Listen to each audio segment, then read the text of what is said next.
Aleluia, a graça e a paz do Senhor, igreja, amém? Glória a Deus. O nosso apóstolo estava falando sobre caravana de Israel, e aí eu vi aí o pastor Enoque. Pastor Enoque, foi uma bênção lá, sabe por quê? A gente encontrou o pastor Jorge Linhares lá no hotel. Rapaz, que experiência maravilhosa, aquilo dali foi tremendo, porque a gente não sabia que a igreja de vocês estavam lá naquele lugar, e a gente desceu no saguão, né, só ali o nosso grupo pequeno da igreja, cerca de 11 pessoas mais ou menos, e a gente estava sentado no sofá ali, a gente começou a louvar grande, obrigado, benção. A gente começou a louvar grande ao Senhor, a nossa guitarrista virou pianista, começou a tocar o piano, e a gente está ali cantando, né, grande é o Senhor e muito digno de louvor. Eu estava de olho fechado, daqui a pouco eu começo a ouvir ali, sabe, outras vozes, e as vozes iam aumentando, Eu, Senhor, será que é um exército de anjos que está aqui no saguão desse hotel? Mas era justamente o pastor Jorge Linhares que estavam lá, naquela mesma época, só que estavam numa sala, e aí eles abriram a porta, terminaram a reunião deles, quando eles saíram e encontraram a gente ali, né, ao som do piano, louvando a Deus, no saguão do hotel, aí começou todo mundo louvando, só sei que foi um mover sobrenatural ali naquele lugar. Eu não me contive, comecei a chorar mesmo, sou chorão, mas foi bênção. Nossa, então nosso abraço lá, né, para o nosso pastor, e glória a Deus, pastor Enoque aí, dando essa força aí pra gente, amém? Queridos, eu gostaria de compartilhar com vocês um texto hoje. Eu não sou de falar muito, eu sou uma pessoa assim, realmente, sou uma pessoa que fala pouco, porém eu tenho certeza que o pouco que eu vou falar, não sou eu que vou falar, mas o Espírito Santo de Deus irá nos conduzir, para que você receba nessa noite uma palavra, né, ao seu coração, e que essa palavra ela venha de encontro à sua necessidade, amém? Gostaria desde já, orar ao Senhor, para que Ele venha nos usar, e que você realmente abra o seu coração, para que a palavra de Deus venha entrar no seu coração, como também já me alimentou nessa tarde, ao longo dessa semana, amém? Oremos ao Senhor. Pai amado, Deus querido, te louvamos e bendizemos o teu santo nome. Tu és o nosso Deus, Tu és o nosso Senhor. Ó Deus, como diz essa música que acabamos de louvar, ó Deus, eu me rendo, Senhor, eu me rendo para te conhecer mais, eu me rendo, Senhor, para te buscar mais, eu me rendo, Senhor, diante de Ti, Senhor, para que o Senhor venha, Senhor, através de mim, aleluia, transbordar, ó Deus, como rio de água viva, Senhor, para derramar, Senhor, a unção, a Tua palavra sobre a Tua igreja. Ó Senhor, que nessa hora, Senhor, as pessoas, Senhor, cada vida que entraram por essas portas, venham ser edificados pela Tua palavra, Senhor. Não sou eu, Senhor, eu quero ser apenas canal, e que Tu também não venha atrapalhar a atuação do Teu Santo Espírito nessa noite. Fala conosco, ó Deus, poderosamente, é o que nós pedimos e clamamos em o nome santo do Senhor Jesus. Amém, Senhor, e amém. Glória a Deus. Eu estava lembrando de uma passagem bíblica que é bastante conhecida, que é a respeito da mulher samaritana. E você já conhece essa passagem, porque é uma passagem bem antiga, né, bem conhecida, bem falada, bem pregada. E a Bíblia conta, só relembrando, que Jesus ele deixou os seus apóstolos, né, irem para a cidade, e aprove a ele chegar até aquele lugar, junto àquele poço, e ali, ele com certeza ele iria encontrar com uma mulher que precisava ouvir das palavras que ele iria falar ali naquela tarde, né, ou naquela manhã, eu não sei. Dito é que aquela mulher samaritana chegou naquele poço, como todos os outros dias que ela ali passava para retirar, né, um pouco de água naquele cântaro e levar para a sua cidade, para a sua família, para a sua casa. E de repente Jesus ele começa ali a dialogar com aquela mulher. E nesse diálogo a gente percebe que houve uma aproximação, até porque segundo diz a palavra de Deus, os judeus não falavam com o samaritano, ou seja, era uma coisa que partia do povo judeu para com os samaritanos, né, essa rejeição, eles não queriam, né, essa ligação, essa conversa, essa aproximação, eles não gostavam dos samaritanos. No entanto, existia alguma coisa naquela mulher que ao longo ela já percebeu que ele era judeu, que ele não era samaritano. E aí quando Jesus começa a falar com essa mulher, dizendo, olha, dá-me um pouco d'água, e ela fala, como pode você, sendo judeu, falar comigo que eu sou uma mulher samaritana?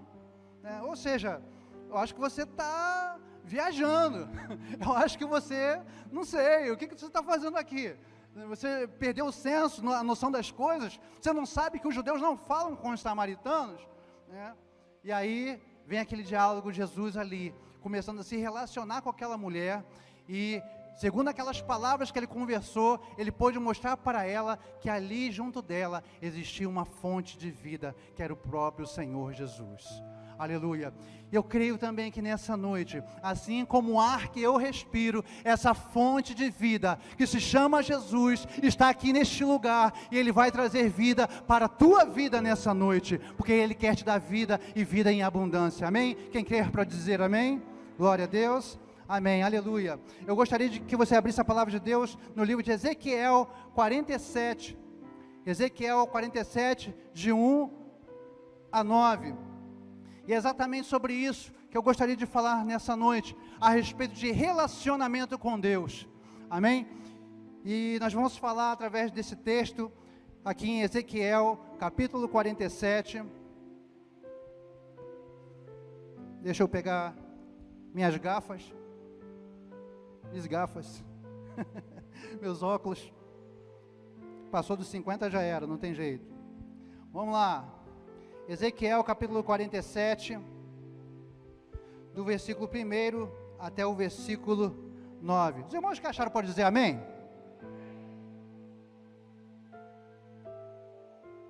Não sei porque os pastores hoje resolveram vir tudo de verde.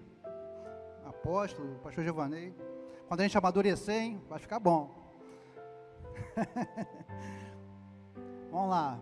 Ezequiel capítulo 47, que tem por título A Torrente das Águas Purificadoras. Depois disso, me fez voltar à entrada da casa. Em algumas versões, na NVI, por exemplo, diz templo, não casa.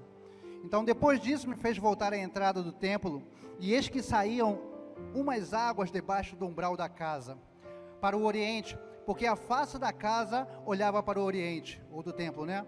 E as águas vinham de debaixo, desde a banda direita da casa, ou do templo, ou da banda do sul do altar. E ele me tirou pelo caminho da porta do norte, e me fez dar uma volta pelo caminho de fora, até a porta exterior, pelo caminho que olha para o oriente. Eis que corriam umas águas desde a banda direita. E saiu aquele homem para o oriente, tendo na mão um cordel de medir.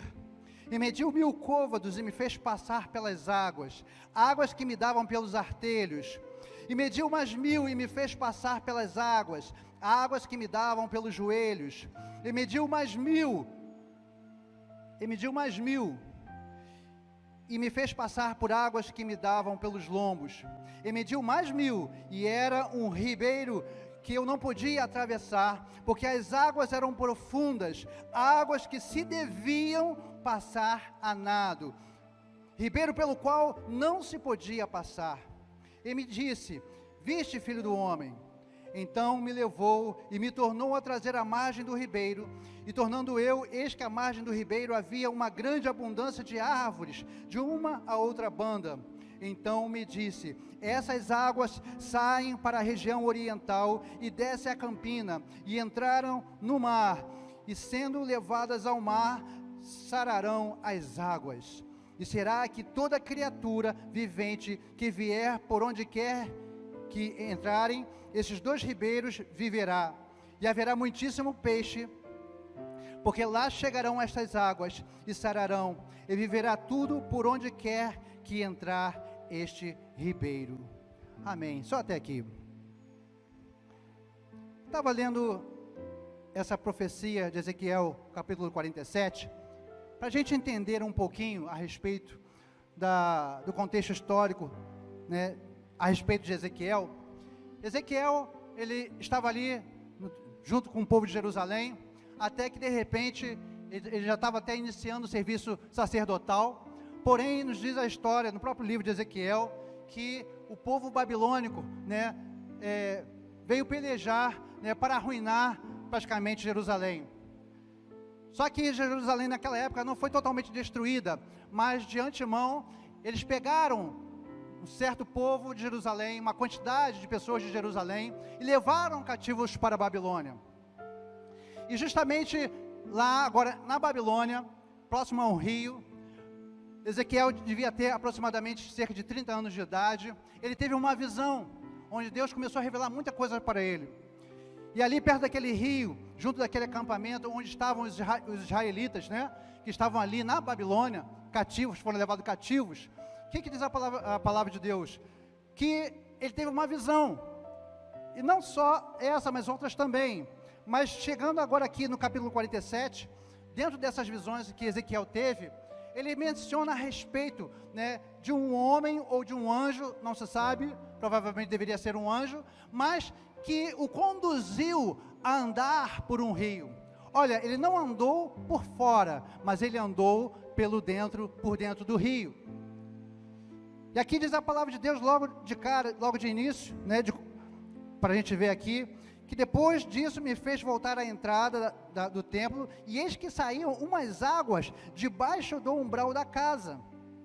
Então, nessa visão que Ezequiel teve, ele estava ali, e ele contemplou o templo, e desse templo brotava água, e começava a descer, né, formando-se um rio, chegando até lá embaixo, só que ele iria caminhar por esse rio, junto com esse homem, ou junto com esse anjo. E esse anjo, ele levava consigo uma fita métrica, ou uma linha de medir, diz aqui cordel de medir. E dali ele começou a medir cerca de 1000 côvados, que é aproximadamente 500 metros. E aí, na sua primeira caminhada, as águas davam pelo tornozelo. Depois ele mediu mais 500 metros, segundo a Bíblia NVI, que fala que era 500 metros já convertido, passou águas pelos joelhos. Depois ele mediu mais 500 metros, e eram águas que estavam na cintura, até o ponto que ele mediu mais 500 metros, e já era um rio tão poderoso, tão grande, que já não conseguia atravessar andando, ele teria que mergulhar para poder atravessar.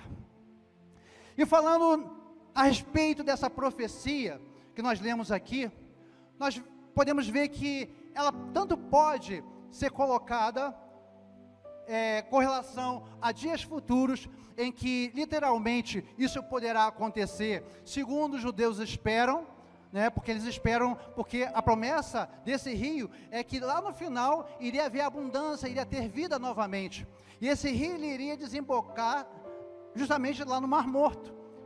E hoje em dia a gente começa a ver a respeito dos bolanhos, né, que a vida vegetal já está começando a aparecer.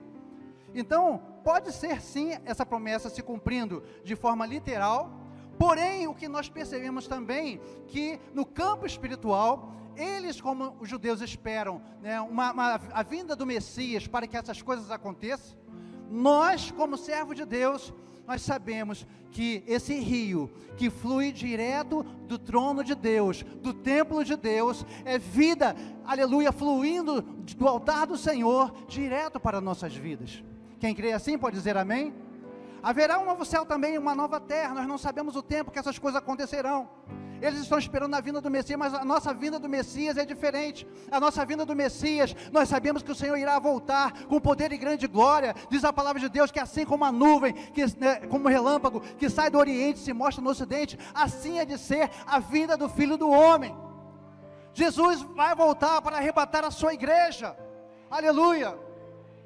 E aí eu começo a imaginar e a esquadrinhar esse texto. A primeira coisa que eu gostaria de falar nesse texto é a respeito da origem, a origem desse rio. A nascente se colocava onde? Onde é que era a nascente desse rio? Era no templo. A Bíblia não fala, né, que nessa visão, a nascente desse rio era no botequim. A nascente desse rio não era, de repente, na tenda onde vendia carne. Não, ela falava que a nascente era no templo. E quando a gente fala sobre templo, nós lembramos que lá, justamente em Jerusalém, no templo, era o lugar onde habitava a glória de Deus, aleluia. E quando a gente imagina, né, que de dentro do templo, onde tinha a glória de Deus, fluía um rio, e esse rio ele começava a descer, trazendo muitas coisas, promessas de vida abundante. A origem que a gente começa a analisar e fazer uma comparação, né, começa a fazer uma analogia, a gente sabe que a nascente realmente só pode vir, né, de Deus, para coisas boas ao nosso coração, para aquilo, de tudo que você precisa, de tudo aquilo que você necessita. A nascente só pode ser de onde? De Deus. Não pode ser de mim, não pode ser do apóstolo, não pode ser de algum pastor, não pode ser de alguém, mas ninguém além de Deus. Só Deus é capaz de fluir, aleluia, para trazer vida ao teu coração. Só Deus é capaz de preencher o teu espaço vazio. Só Deus é capaz, de, através dessa nascente, transformar a tua vida numa vida abundante. Não uma vida como uma pessoa qualquer, mas uma vida de uma pessoa que conhece e sabe o que Deus tem para a vida dela. Amém? Então a origem desse rio é a primeira coisa que eu gostaria de falar, porque na origem, aleluia, nós sabemos que a origem vem do trono de Deus. Aleluia, essa origem, ela nasce do trono de Deus. Faz nos lembrar de Salmo no capítulo 87, lá no, se não me engano, no versículo 5, que fala a respeito, da identificação daqueles que habitam em Jerusalém, e fala que os cantores, e os tocadores de instrumento dirão naquele dia: as minhas fontes estão em ti. Aleluia. Qual é a sua fonte, querido? Onde é que você tem buscado água? Aonde você tem buscado vida para a sua vida? Onde você tem buscado recursos para você se alimentar? Não digo apenas fisicamente, mas principalmente espiritualmente. Porque realmente não adianta nós enchermos o nosso ouvido, de coisas, bota lá na rádio secular e começa a ouvir muitas coisas, e ouve a opinião do outro, ouve a vizinha, ouve o vizinho, quando na verdade você deveria ouvir apenas a voz de Deus. Porque somente a voz de Deus, somente na origem, vindo, nascendo direto do trono de Deus, que é capaz de gerar vida para o teu coração. Aleluia. Segunda coisa que eu percebo também nesse texto, é a respeito de característica desse rio. Vamos ver a característica desse rio? Esse rio, na verdade, ele não é um lago, ele realmente é um rio. E diz a palavra de Deus aqui no versículo 2, só confirmar, versículo 2, que diz assim: e ele me tirou pelo caminho da porta do norte, e me fez dar uma volta pelo caminho de fora, até a porta exterior, pelo caminho que olha para o oriente. Eis que corriam umas águas desde a banda direita. Ou seja, não era água parada. Amém? Não era água parada. E o pastor aqui já falou sobre mágoa, Não preciso nem repetir. Água parada, a mágoa, a água. Então, esse rio não era uma água parada, era uma água corrente. Ou seja, era um fluxo. Era algo que ia crescendo, à medida que ia se distanciando e aumentando. Quem conhece uma fonte, uma cachoeira, sabe que ela começa pequenininha, saindo no meio das pedras, mas lá embaixo, aquele rio é muito grande. E o interessante desse texto aqui, é que além de ser uma água corrente, esse rio trazia consigo promessas. Que promessas são essas? Promessas de vida. Ou seja, onde esse rio passar, haverá vida. Onde esse rio passar, as pessoas que beberem dessas águas terão vida. Está escrito lá no versículo 9, você pode acompanhar aí? Aí, ó. E será que toda criatura vivente que vier por onde quer que entrarem, esses dois ribeiros viverá, e haverá muitíssimo peixe, porque lá chegarão estas águas e sararão, e viverá tudo por onde quer que entrar este ribeiro. Aleluia. O interessante é que a palavra de Deus, ela fala tanto a respeito de rio, e sabe, passagens que também colocam, igualando, dizendo a mesma coisa que o profeta Ezequiel. Em Salmo 46, versículo 4 diz: há um rio cujas correntes alegram a cidade do Senhor. Em Joel 3,18 fala: sairá uma fonte da casa do Senhor e regará o vale de Setim. Em Apocalipse 22, capítulo 1 diz: o rio de água da vida que flui do trono de Deus e do Cordeiro. Até João capítulo 7, Jesus falando: aquele que crê em mim, do seu interior fluirão rios de água viva. Aleluia. Esse rio está aqui nessa igreja. Esse rio está passando, aleluia, por esse lugar. Oh, aleluia, aquele que for ousado para beber dessas águas, aquele que for ousado para mergulhar nessas águas, experimentará algo sobrenatural da parte de Deus. Aleluia. Continuando nesse texto, nós falamos aqui a respeito da origem e falamos também a respeito da característica deste rio. Agora, o que levou Ezequiel a caminhar por aquele rio? Duas coisas. Primeiro, esse anjo ele tinha uma fita de medir, não é verdade? E nessa fita de medir, ele estava ali para medir duas coisas, que é a distância,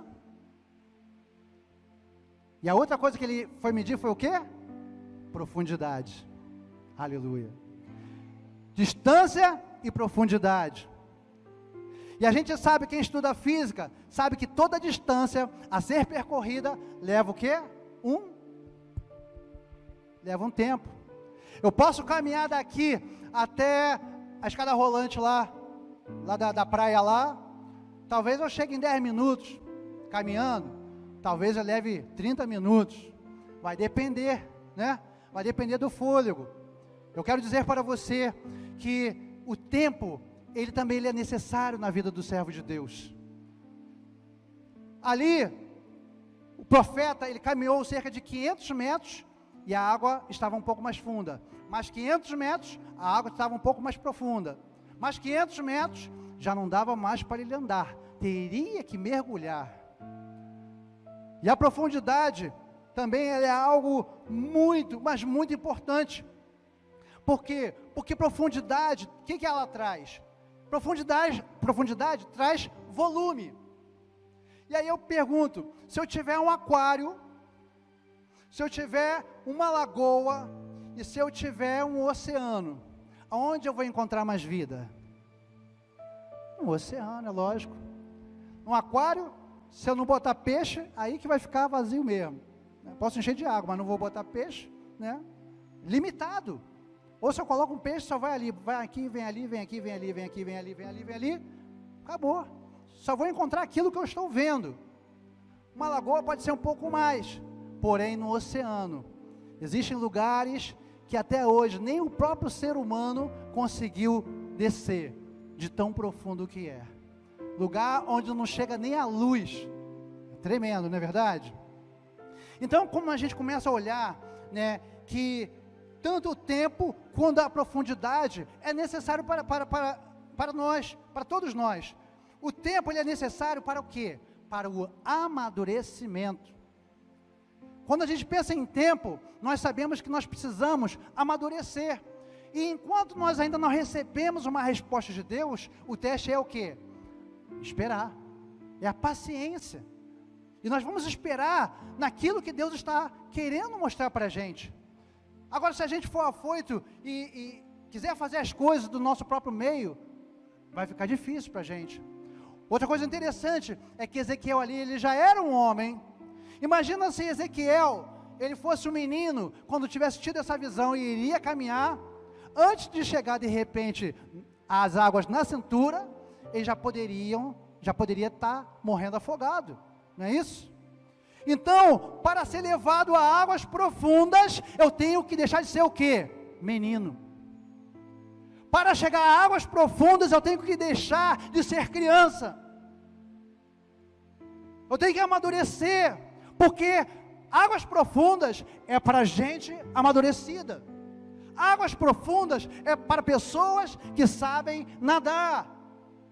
Isso me faz lembrar, quando eu tinha cerca de 5 anos de idade, estava eu lá em Paraty, Rio de Janeiro, estado do Rio de Janeiro, na casa do meu tio que morava, existia um rio, e ali naquele rio, eu e os meus primos, a gente costumava ir até ali, depois do almoço, e a gente mergulhava e a gente brincava, só que eu tinha apenas 7 anos, só que criança sabe como é que é, né? Ver ali, aquele rio tinha aquelas correntezas, e eu comecei a me afastar, só que existia ali um lugar, onde as pessoas antigamente vinham ali com um caminhão para poder tirar a areia, né, do fundo do rio, para vender na obra.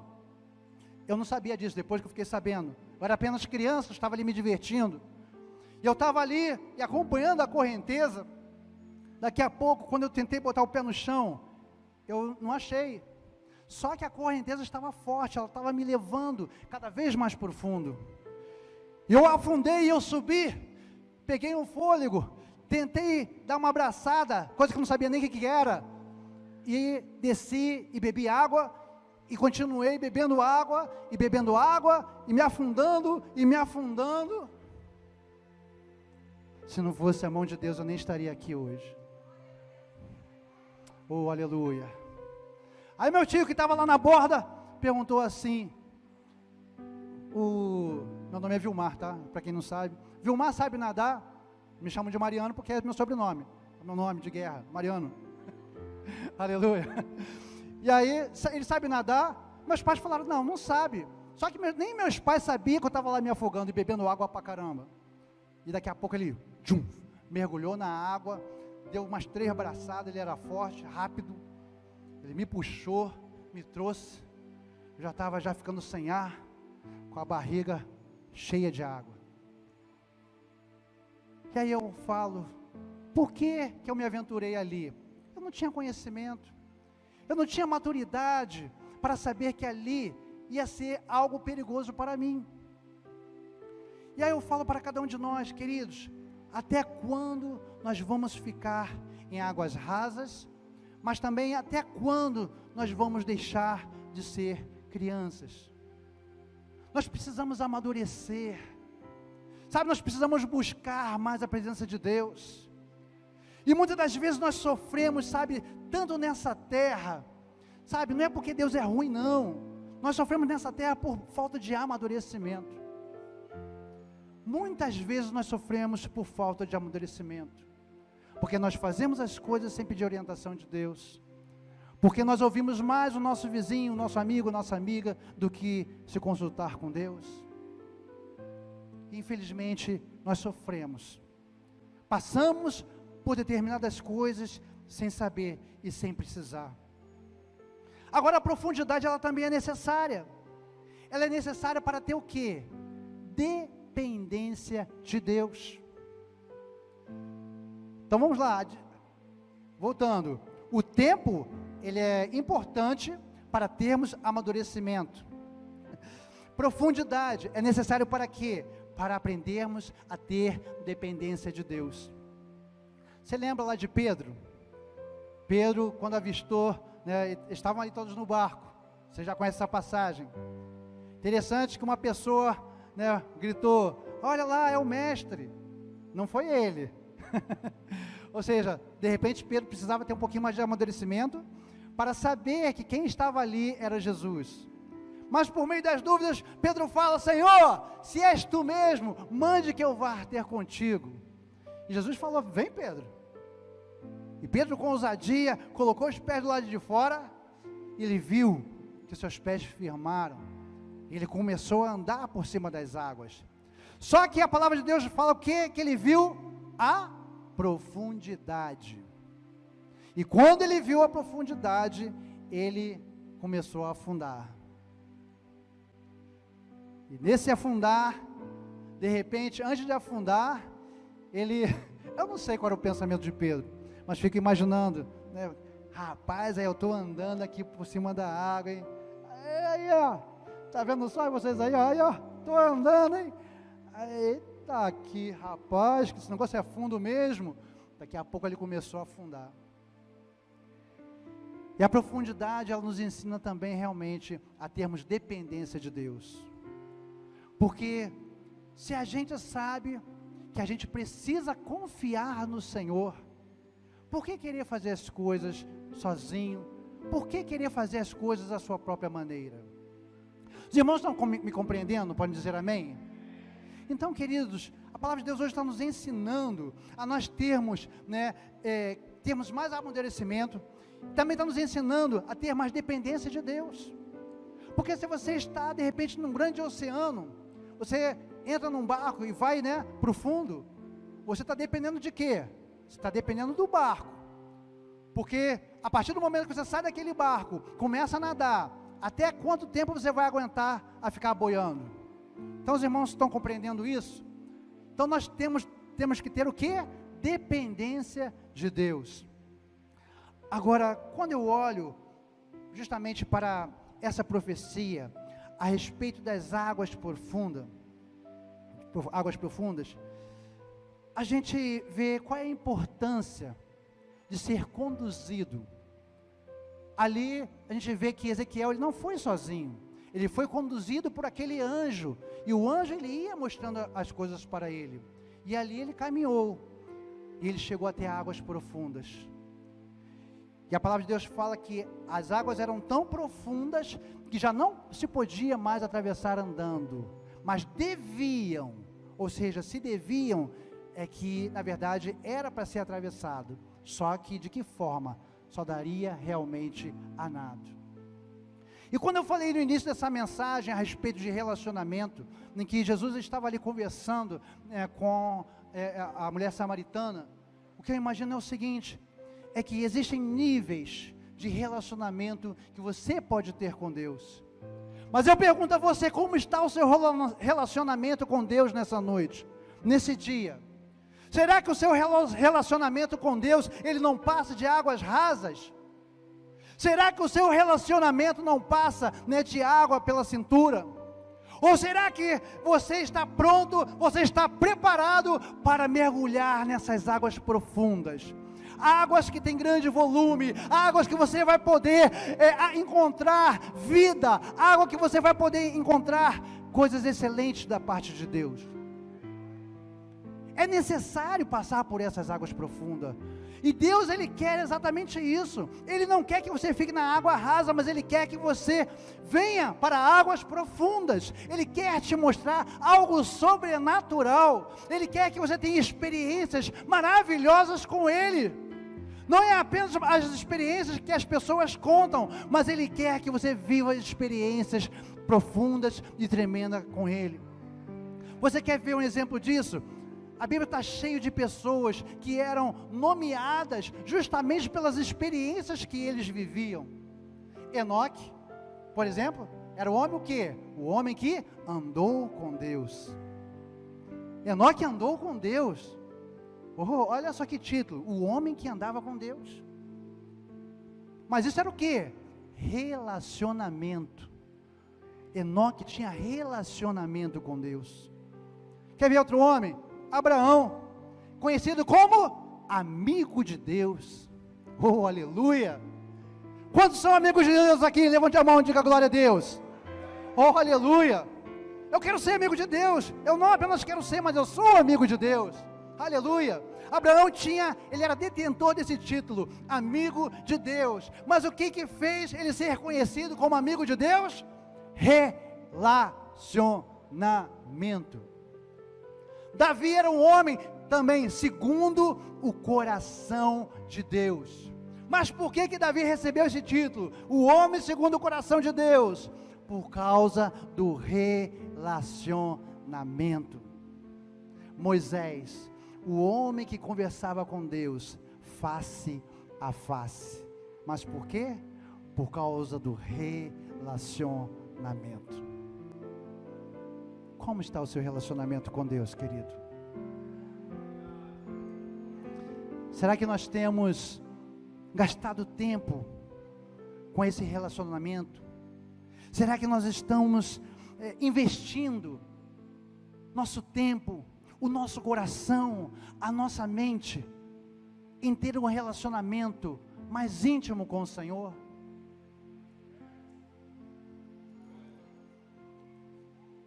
Aleluia.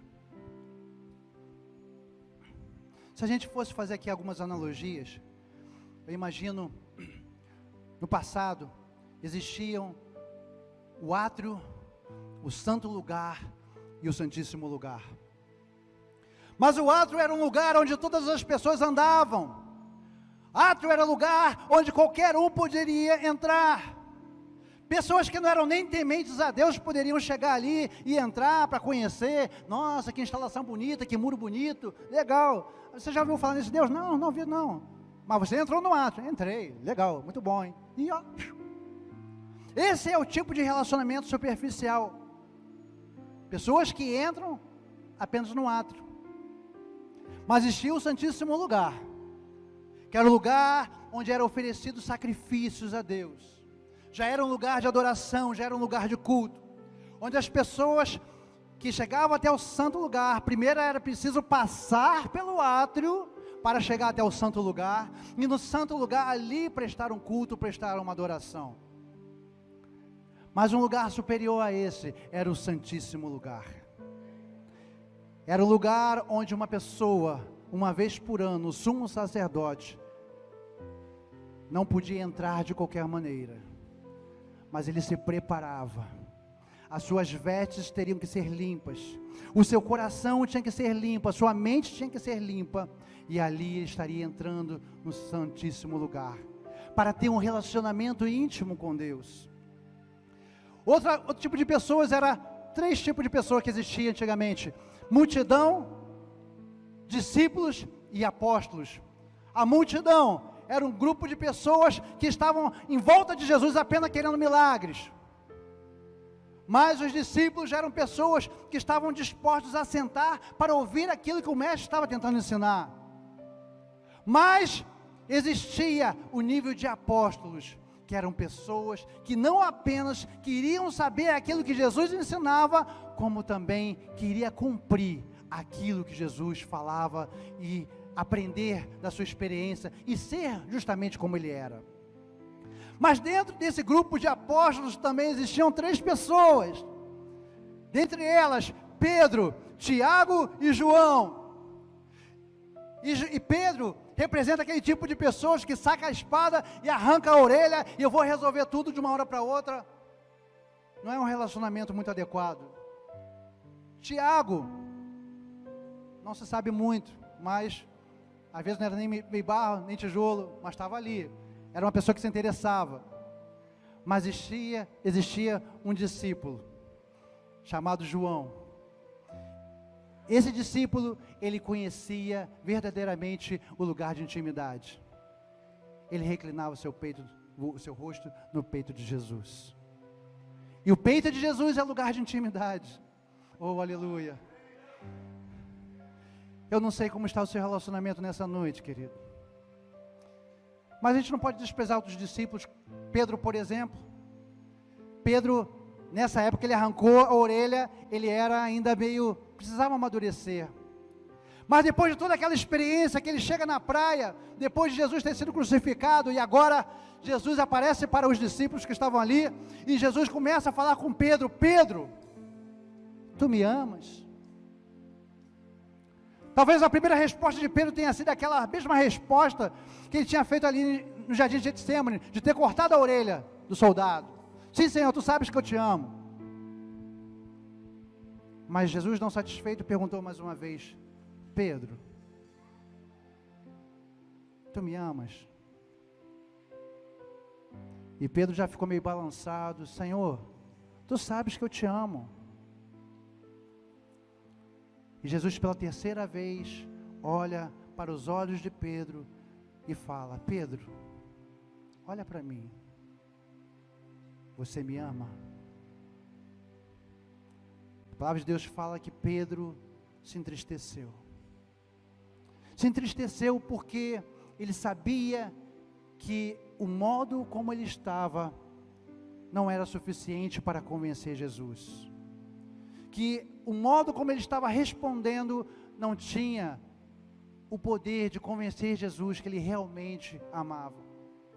Mas ele disse: Senhor, tu sabes de todas as coisas, tu sabes que eu te amo.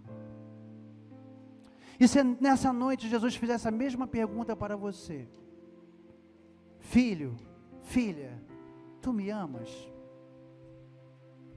E que tipo de resposta você daria para o Senhor nessa noite? Será que seria justamente como a primeira resposta de Pedro?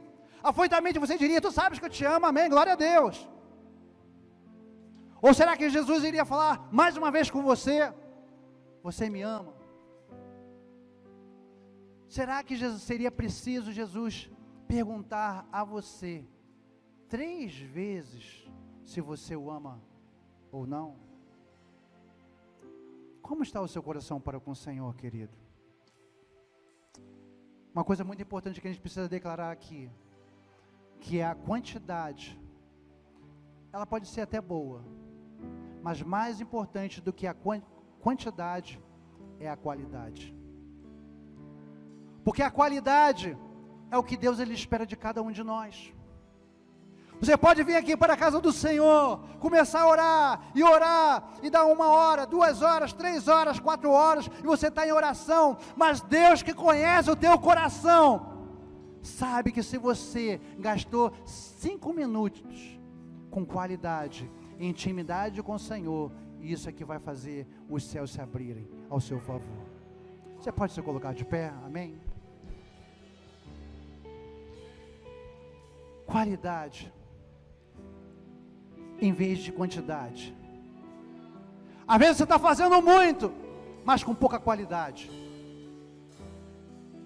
Deus ele quer que você se aprofunde no relacionamento com Ele.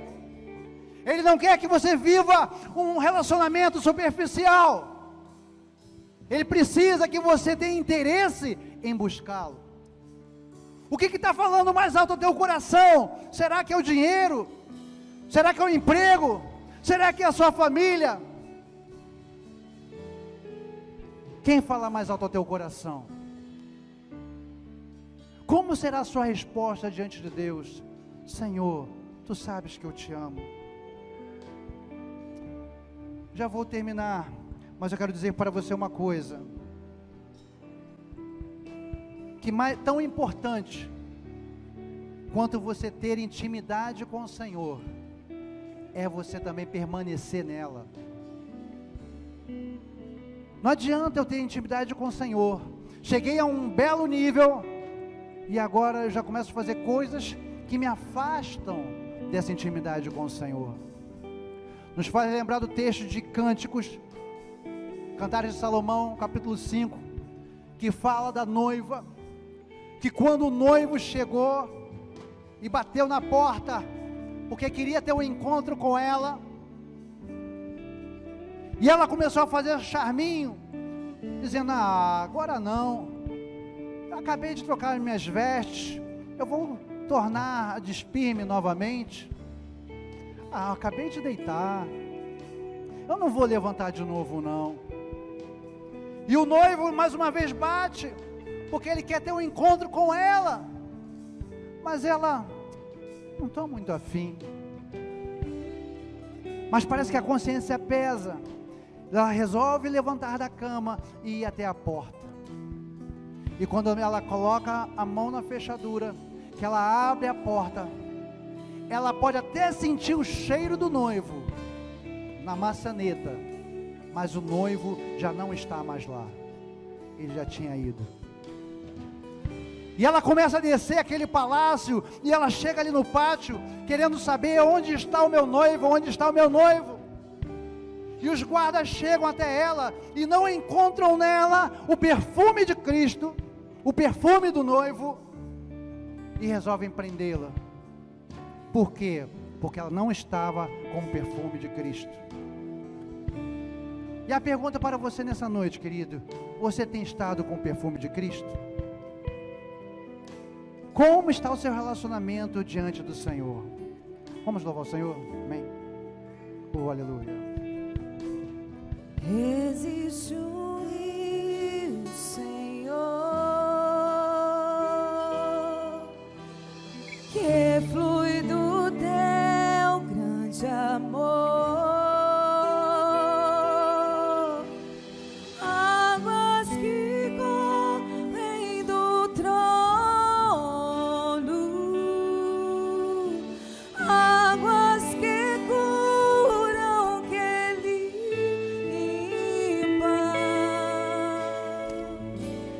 Gostaria que você, aleluia,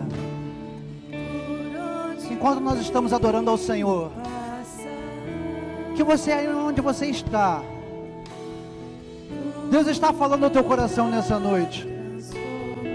Ele não te trouxe aqui, você, à toa. Não é mais um culto, não é mais uma reunião, porque o Senhor, Ele marcou o encontro contigo nessa noite. Ele marcou um encontro porque Ele queria, o desejo dEle é que você mergulhe em águas profundas. porque essas águas, elas carregam promessas de vida eterna. Esse rio, ele traz promessas de uma vida abundante na presença do Senhor.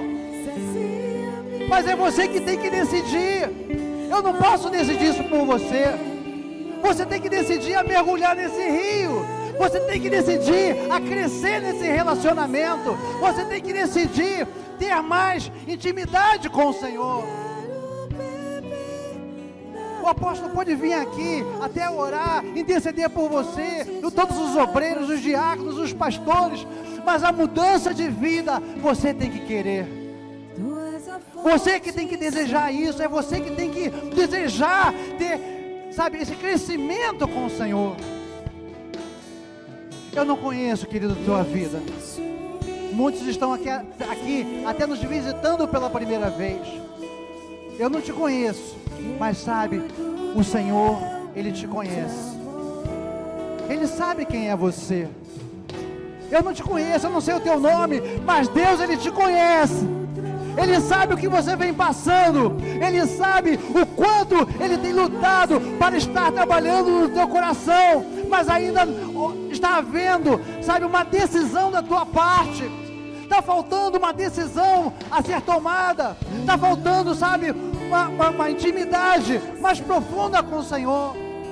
Você pode ter ouvido falar do Senhor, mas não é só isso que o Senhor quer para a tua vida. Ele não quer apenas que você tenha ouvido falar dEle, mas Ele quer te conhecer. Ele quer que você o conheça e que você prossiga em conhecê-lo. Eu quero fazer uma oração por você nessa noite. Eu quero pedir ao Senhor, aleluia, que toque no seu coração, porque Ele quer se revelar a tua vida nessa noite. Ele está dizendo: eu te amo, meu filho, eu te amo, minha filha. Quantas vezes você precisa eu falar contigo? Eu estou falando aqui nessa noite, você ainda não está compreendendo. O que está faltando mais para você tomar uma atitude? O que está faltando mais para você tomar uma decisão? Mudança de comportamento, mudança de atitude, deixar de ser imaturo para mergulhar em águas mais profundas, águas que vão trazer vida para você. Feche seus olhos, vamos orar ao Senhor. Tu és a fonte, Senhor. Pai amado, Deus Todo-Poderoso, Tu conheces, ó Deus, a vida de cada um aqui nessa noite, Senhor. Ó Deus, vai operando, Senhor, em cada coração, vai tocando o Espírito Santo de Deus, vai inundando essa igreja com as tuas águas, vai inundando com a tua unção, vai inundando com a tua presença, vai inundando com o teu poder. Vem trazer vida ao Espírito Santo de Deus, a essas pessoas, ó Deus, que necessitam da tua graça, que precisam do teu perdão, que necessitam da tua ajuda. O Senhor tem estendido as suas mãos, ó Senhor, o Senhor tem marcado o encontro com elas nesta noite, neste lugar, um encontro de mudança de vida, um encontro de sobrenatural, o encontro, Senhor, onde o Senhor há de se revelar a cada uma delas.